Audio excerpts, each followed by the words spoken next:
Hello everybody and welcome to another video. This one has been a while in the making. It's actually taken me almost an entire week to get through the new patch, just the living world stuff that's been introduced, and that's not because there's been tons of stuff added with the new patch. I've just been taking small measured sit downs where I slowly go through the new story added and dissect it as I go. So this video, I don't know whether I dare to call it a review, but this is my take on the way they have done the story parts of the new patch. I've already talked extensively about what I think of the new map, the way that it works, and I think what they've done is fantastic. It's definitely the best map that they've added to Guild Wars 2, including South Sun Cove. Despite the fact South Sun is so much bigger, it has way less to do in it, frankly, than what Dry Top has to offer. But today, I want to talk about the new living story journal stuff you can experience, Chapter 1 of Season 2. We're going to do a quick summary, quick rundown of what actually happened in the plot, and then some pros and cons, basically. Things that I think that ArenaNet are starting to do well,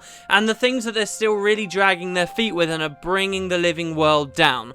Number one, I think one of the biggest things on people's minds is length. Now, we have just come from a very long break of Living World updates, and for that reason I feel expectations of this patch were very high. There are a handful of people who I think were expecting way too much from this patch. Maybe they psyched themselves into believing this was going to be something that would have them playing for the full 2 weeks straight and the story would be never ending, and it would be the equivalent of, say, doing all of the first 20 to 30 levels of your personal story all in the first patch. And I think that's a big mistake for those people to have made. One thing we do have to ground ourselves in when judging these patches is that it's just the first in many 2-week installments.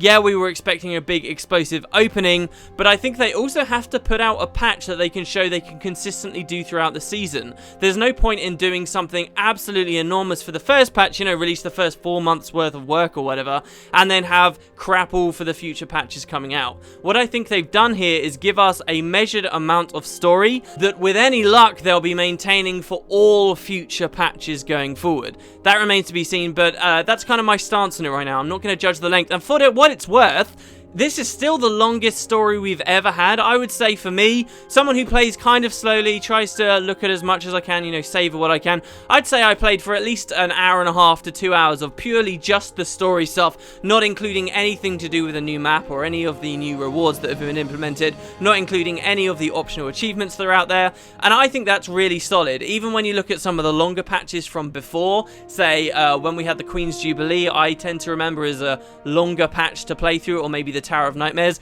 they still weren't even coming close to what ArenaNet have given us with this opening patch, so I'm fine with the length. I really am, and if this is what we get every 2 weeks, I'm perfectly happy with that. I think it's very substantial. Alright, so length of the patch out of the way, I think that's the main thing a lot of people get stuck on. Let's look at some more detailed things. Right, the summary of the story, I'm going to be so quick with this, okay, because it's not that interesting. What they've done is they've given us our overarching goal, which we knew before this patch even came out, that we are eventually going to be fighting a new Elder Dragon. I'll talk about that in a second, but this patch in particular takes us to a new map where the Zephyrites, who we had met in a couple of patches over last year, the patch just before this came out, have crash landed there. Not their entire fleet, just a few of them. So the Zephyrites have crashed, and these guys are sort of the catalyst for the story in this new area. We find that some Dermond Priory have already been sent to the Maguuma Waste to Dry Top. Regardless of the skyship crashing, they seem to think it's a coincidence this all landed. There are Inquests there who also seem to just coincidentally be in the area, and there's a small town of bandits and outliers who have been living in the waste for a while, but mostly it's all about this big airship crash. Why did it crash? Well, it turns out they had a saboteur on board. There will be spoilers for the story here, obviously. This saboteur ends up being a Sylvari named Erin. They told us extensively before this patch came out that they'd set up many hints as to the Living World Season 2 intro, and people wondered what were those hints. Turns out the hints were this guy called Erin. In the previous patch, you could see him being accepted into the Zephyrites. He had loads of very innocent dialogue talking about how happy he was he'd become a Zephyrite, and no sooner did they get in the air, he blew a couple of the ships out of the sky and crashed. Why did he do this? The patch doesn't reveal. What it does reveal, though, is that Erin is chasing down the Master of Peace, a very prominent member of the Zephyrites, their leader in fact. He's chasing the Master of Peace down, and it's our job basically to hunt Eren and stop this from happening.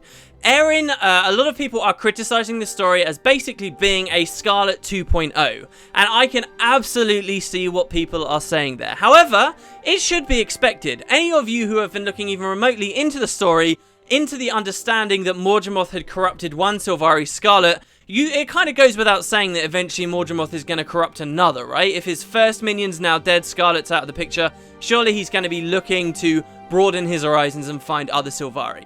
There is a suggestion during the story that Eren is not working alone, perhaps there are other Sylvari around him, and I guess this is the setup. So while I'm not totally happy with the fact we've got another rogue Sylvari we had to deal with just like Scarlet, I can't say it was entirely unexpected. What is slightly more interesting about Eren is the fact that he's a member of the Soundless. These are a faction of Sylvari who claim to have cut themselves away from the Pale Tree, just sort of to live in seclusion and peace with themselves. And supposedly Eren was once a Soundless, so they do set up a little bit of this mystery as to, okay, are the Soundless now vulnerable to Morgemoth because they've disconnected themselves from the Pale Tree's influence and perhaps protection? And they haven't confirmed that.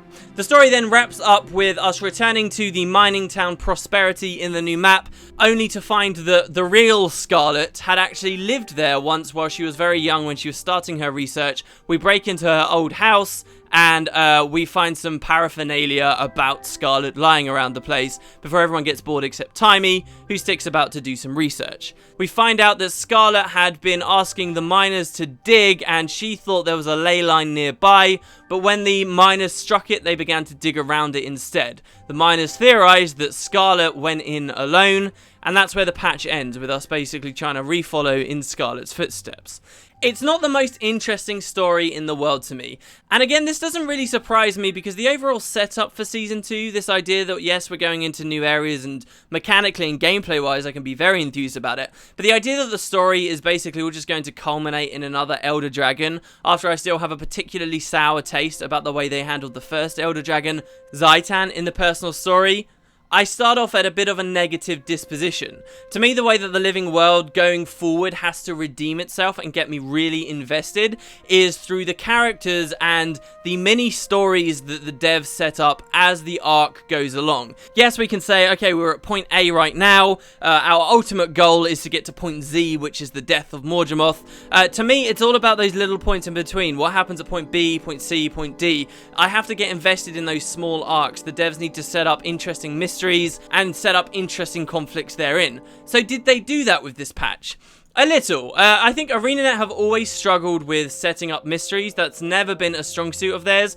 Take just what they did recently, where they were saying, oh, there's all these hints about the new patch for the Bazaar of the Four Winds, and it just turned out to be a bit of dialogue from Eren that no one could ever speculate meant anything at the time. They've always suffered with the mysteries. This patch, they did do a bit better. There are some outstanding mysteries that I think any casual player of Guild Wars 2 is going to understand and hopefully get invested in. Number one is the identity of E. This entire patch starts with E sending you a message once again, reminding you basically that he exists. It sets up a really interesting mystery with the Master of Peace, who basically was being hunted by Eren, but once we save his life, he says, sorry, I've got a job to do, and he just walks off, which doesn't seem to make sense. He was just the victim of a crash of his airship. What could he possibly have to do in this remote, weird region of Tyria? Why is he out on some mission? And indeed, he's being secretive about it too, saying that none of his people can even know where he's going. That was a cool mystery, and the character himself, particularly his voice acting, does it a lot of justice. It actually makes you think, okay, I'm excited about the 2 weeks' time, because maybe we'll get to know exactly what this Master of Peace is up to.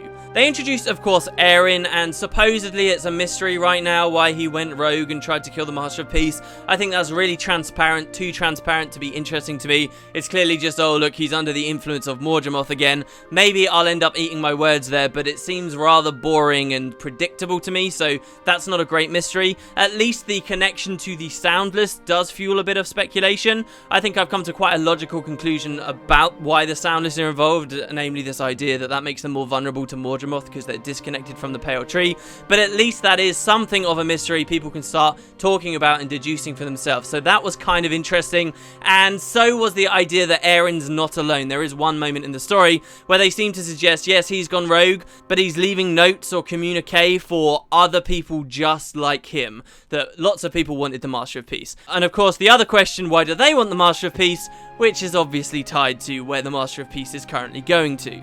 I guess the Aaron stuff doesn't interest me that much because I'm not particularly a big fan of the Sylvari, and I think that the Living World has had too much focus on the Sylvari for quite some time, but again, it's not unexpected. If we're doing something about Morgemoth and the Jungle Dragon, then the Sylvari have to be tied into that quite heavily. One thing I will say they did quite positively this patch compared to previous patches especially, is actually tying it into the existing lore of Guild Wars. Now, I'm not talking about like Guild Wars 1. Yes, we've gone to a pre-existing map, right? It's a new map in Guild Wars 2. It used to exist in Guild Wars 1, and, you know, they're called Drytop, and that's all very exciting. Well, not really. I don't mean this specifically. If you think about Drytop and Guild Wars 1 compared to Guild Wars 2, they're almost completely different. There's very little recognizable about them, and that's actually forgivable in my eyes, because there wasn't much going on in Drytop and Guild Wars 1 in the first place. But what I'm talking about is this new patch's connection to the rest of the world. It would be very easy for ArenaNet to throw a new map in the game and just write a bunch of cookie-cutter lame lore that explains its existence,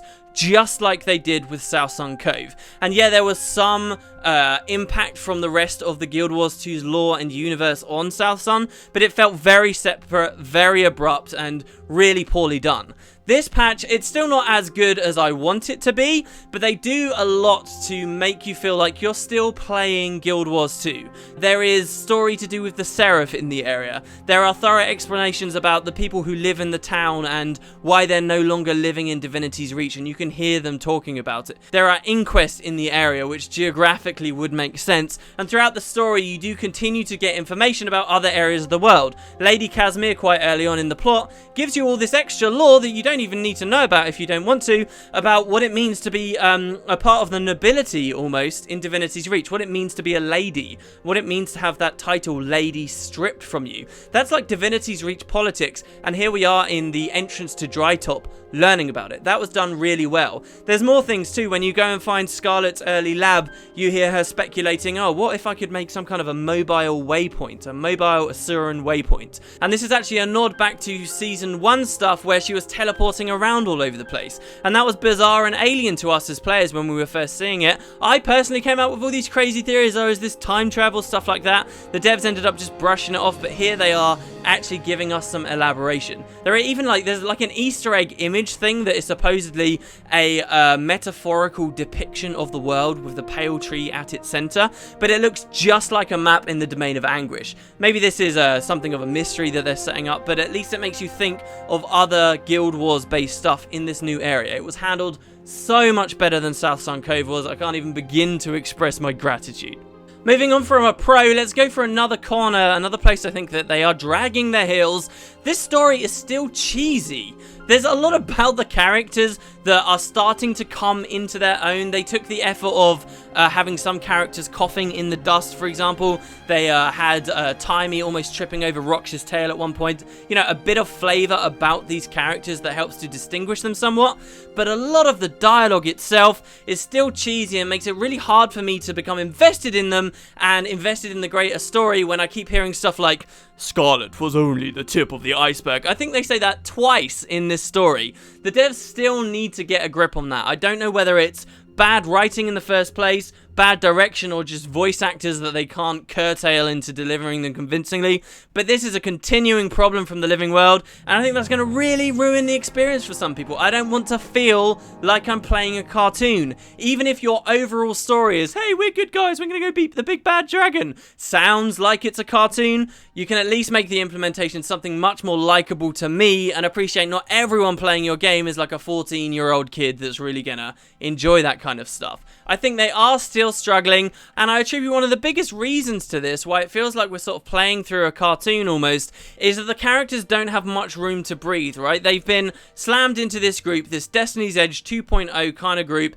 and it seems like the devs have pushed them together and said, yeah, they can be their individual characters, but this person, Marjorie Delacroix, she has to end up fighting Morgemorph. They all end up having to go there, and that makes it feel dull. There was one very small moment in this patch where one of the characters, Marjorie, says, wow, this Aaron guy, he feels an awful lot like Scarlet. And Timey turns around, optionally, if you speak to her, she says, no, this is nothing like Scarlet, this guy was nothing compared to her, blah, blah, blah. Now, that was good to read because, of course, we know Timey as a character really looks up to Scarlet in a kind of a really weird, macabre way, but it actually allowed two of the characters to have contrasting opinions for a second. I'm not saying the characters in this, like, adventuring band need to have tons of animosity with one another and start fighting each other. I'm just saying they need to have the room to breathe to be able to, like, debate among one another or express that they have different opinions. I think the trailer for this patch was actually a little bit deceptive. What did it show us? It showed us Bram and Rox walking through the dust storm alone.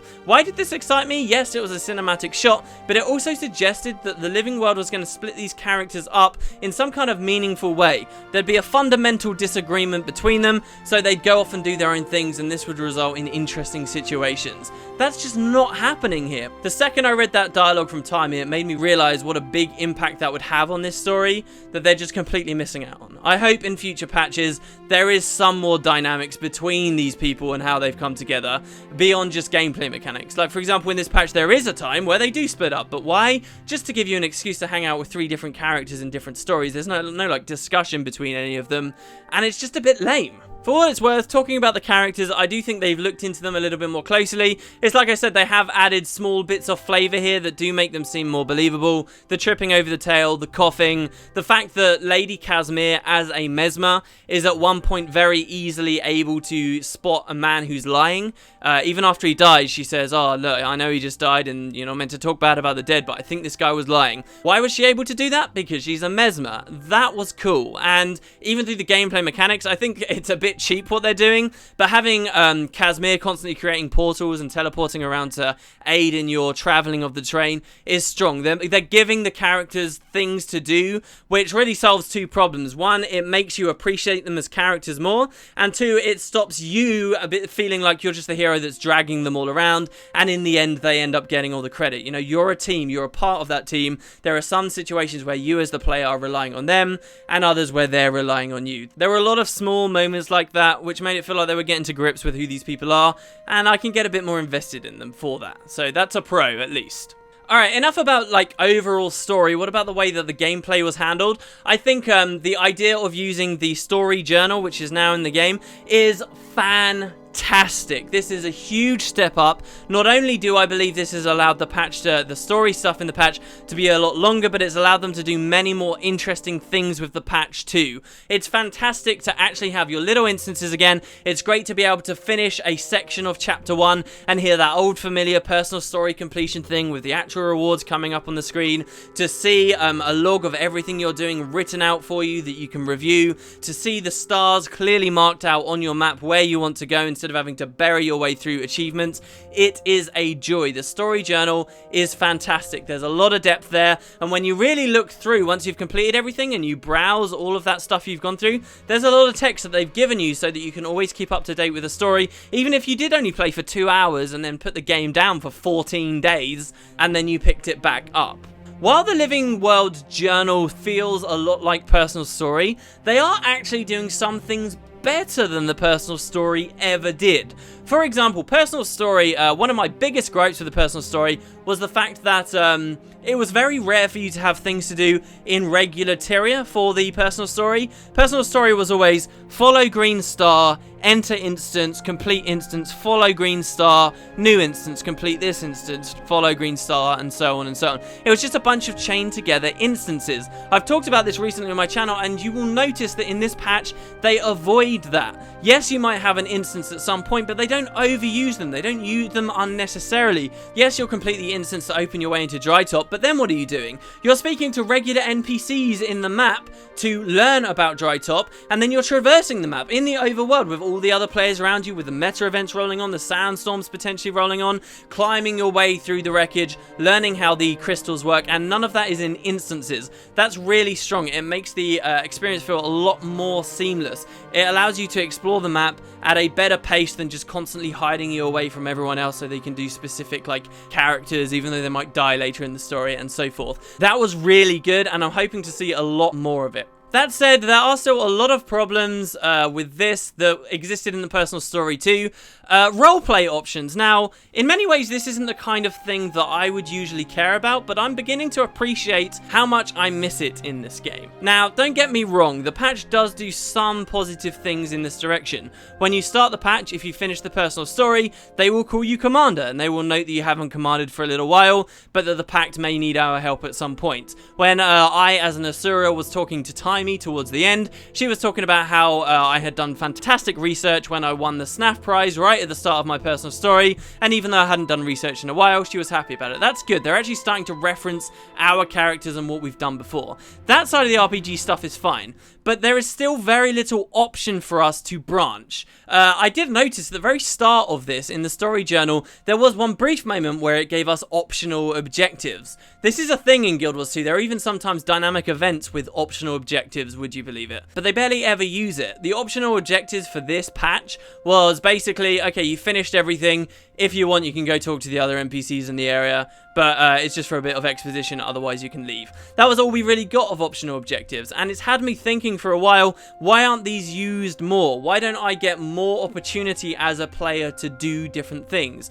Perfect example, about 3/4 of the way through the story, you are asking a bunch of people in the mining town whether they have seen anything about this Sylvari Erin. And what the game has you do is follow a green star, press F, click, click, click, click, click through the dialogue, follow another green star, press F, click, click, click, click, click through the dialogue, go to a new one, and so on. So even though they are no longer hiding everything in instances, the actual gameplay here, what is it? It's the same as it's always been. It's just been follow a breadcrumb trail with no deviation at all. There was a lot of opportunity with that moment to give us some more options. What if instead of green stars, there were no stars and we had to speak to different NPCs in the mine, ask them what they know, and maybe they point us to people who do know things? What if we find someone who knows something, but he won't talk to us until we've gone and spoken to his wife to console her about something, and now he's happy and he'll talk? There's one guy in this mine specifically who says, oh, I've got information if you can pay for it. But then we don't pay for anything. Even something as simple as, oh hey, you can give this guy no money and see if he'll give you any information anyway. Or maybe you can give him a copper or a silver. I'm not talking about adding a huge gold sink here. Maybe 10 silver for a guaranteed chance to get this information come from. Just little bits of flair and deviation. Let me make a choice instead of just clicking through things. Because you know one reason why people stop caring about the story, particularly with MMOs? Because they realize they don't have to pay attention to any of it. All they have to do is follow a star and click as much as possible, and then move on, follow a star, click as much as possible. And it's these same people who whiz through it like that, get through it in maybe 40 minutes, that then are the ones complaining on the forum saying it was a stupid short patch that didn't engage them in any way. They made one positive step. I don't know if this was a bug on my client because it seemed really out of blue, but right at the end of the story you are asked to go find a woman in a mine, and for the first time they don't put a green star on your damn map. So you actually have to think, oh god, wait, where do I want to go? Oh right, okay, so the mine's over here, I'll just go have a little bit of a look, and then you see, here's the person I want to talk to, and you continue conversations. Little things like that make you think about the world and pay attention to what you're doing would go so far for the living world, and they're just missing opportunities left, right, and center. Not just instance optional things that give you extra achievements, but actual stuff for the story and for progressing it. Clearly, when the game launched, the devs did have some notion of this being important. They had the personality system. They didn't implement it very well. It's now basically been removed. It seems to play no part in the living world, and I think they need to readdress that idea, because it's one of the places living world is still very lackluster to me. Some smaller points I do think are worth mentioning, but I don't have too much to say on them as topics. Number one is, I still find myself while playing Guild Wars 2 battling with the audio in the game. I'm busy wandering around in Scarlet's house, sort of trying to look at interesting things, and all I can hear is the crashing sounds and howling sounds of the winds and the sandstorm, despite the fact that I'm in shelter. Or I've got combat noise that is so loud it's drowning out everything else, and that makes it kind of more difficult to enjoy this stuff. It is relaxing related specifically to the Living World patch, because they have made this move where so much stuff is voice acted and it's going on while you're fighting. I think the devs really need to address some of their audio stuff. Either I have my combat effects like at minimum and I lose a bunch of other effects in the game like footsteps, which I really don't want to use, or I have it at a reasonable volume and it becomes a pain to pay attention to things and I'm constantly thrown out of the immersion of the experience. This is a general criticism of Guild Wars 2, but it still applies for the Living World stuff, and it's got me thinking about it. This patch was a lot more fun when I was playing with the game audio, but then it's no wonder to me why people end up giving up on it and just listening to their music. And then what do you know? They're not immersed and they're not interested in the story. Talking on the lines of audio, I mentioned it very briefly before, I thought the Master of Peace had a fantastic voice actor, or at least they put a cool like reverb sound effect over his voice that made him really interesting to me. So good job with that, and hopefully we get a bunch more interesting VO as long as you get the audio balance just right.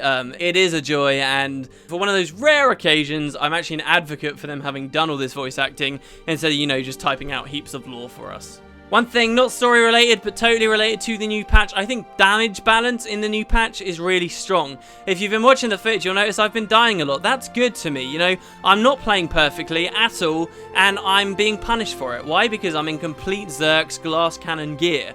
It looks like they've made enemies reasonably easy to kill, but also they kill you reasonably easy. And what this is encouraging people to do is move a little bit more away from those constantly used Zerk sets, and it actually had me considering swapping to something like Valkyries, just because now I value the defense, the toughness a little bit more, because clearly I'm not going to have any problems killing these things. They're all rather squishy themselves. That I thought was really top notch, and a lot of the actual battles and mechanics of the fights, while not amazing, using the new tells, the big boss fight towards the end of the patch, they were actually all really well implemented, and I'm generally happy with them. I don't think they've made leaps and bounds, but I wasn't expecting that either. But there you go, guys. That's pretty much everything I have to say about the new patch in terms of the story, where I am with it right now. It was definitely an above average patch. I am very happy with it, but I also believe in some constructive criticism every now and then. Tell me, do you actually agree with things that I'm saying? Is there any like massive thing that really disappointed about you that I just missed completely? I gotta say, I think most of the criticisms levied at ArenaNet over this patch are people disappointed in the length, and I think, as I said at the start, that's misguided. This is just one patch. We should talk about that maybe when we're 3 patches in, and if all of those 3 patches have been as substantive as this first one has been, I'm definitely not going to be in the complainers camp. But yeah, I'd love to hear your thoughts, guys. Those are mine. Thank you very much for watching, and I will be back for some more videos about the new patch very shortly. I want to play a bunch of the new achievements and explore some of like the Easter eggs and things, which maybe I'll be talking about. Anyway, thanks guys, have a great day, and I'll see you next time.